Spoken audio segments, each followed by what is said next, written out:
सारा आटा मुकाए अबे आगे चाचा रहीमान के आटा गिला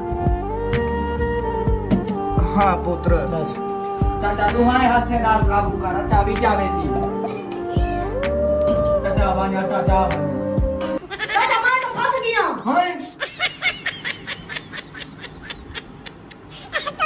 चाचा ये क्या थी गए मुर्गी में छुड़ से तू हाथ तेरे कपड़े पोसन अब्बा मीठा पुत्र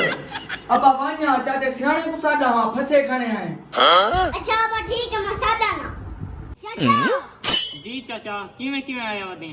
अब्बा तो ये परेशानी है अब्बा तो कुछ सगे ना पाए अच्छा मेरा पुत्र जुल जुलूं नहीं मन क्या थी गए सियाना भिरा ते को ई वजह वास्ते सके मी एक गामड़ दा पुत्र आए मेरे को आटा गिना ए हुन थंबे फस गए इंदा कोई हल ना क्या करना पड़ती ए छोर में फसा करे हटा जरा मैं देता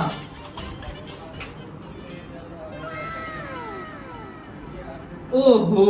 ए तो वड्डा मसला बढ़ गए हुन तो इंदे हाथ कटने पाए वैसन हां मीठा पुत्र वान नहीं है पे कुसादा हां चाचा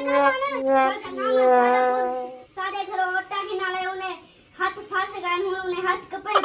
हाय हाय मैं पुत्र को क्यों भेजा मेरे अट्टे वास्ते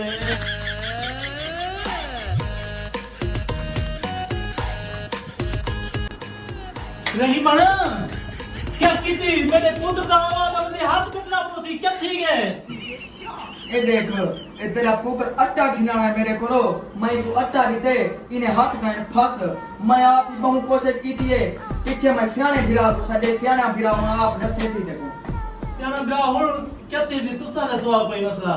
ए इंदे हाथ तक गए सिरो फस ए नहीं छुटदा कटने पोस कितने पोसन आओ पोली बिराओ ये तुम्हारा शोर क्यों है खैर है भाई जट मेरा मैं तो बर्बाद थी गए इन्हें और हाथ कटने पाए वैसे नट्टा गिना रहे उन्हें हाथ नहीं छूटते अच्छा परेशान न थी वो मैं देदा क्या मसला है हित खैर तो थी वजह सारे तो सब बाहर निकल वजह सारे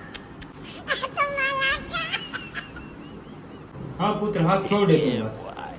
कुछ तो थी दो ही साइड ते वाला हाँ पुत्र एक पकड़ बोली बिरावो तुम्हारा बाल दा हाथ कटी जन को बच गए तुम मुबारक हुआ खुशियां मनावो हाँ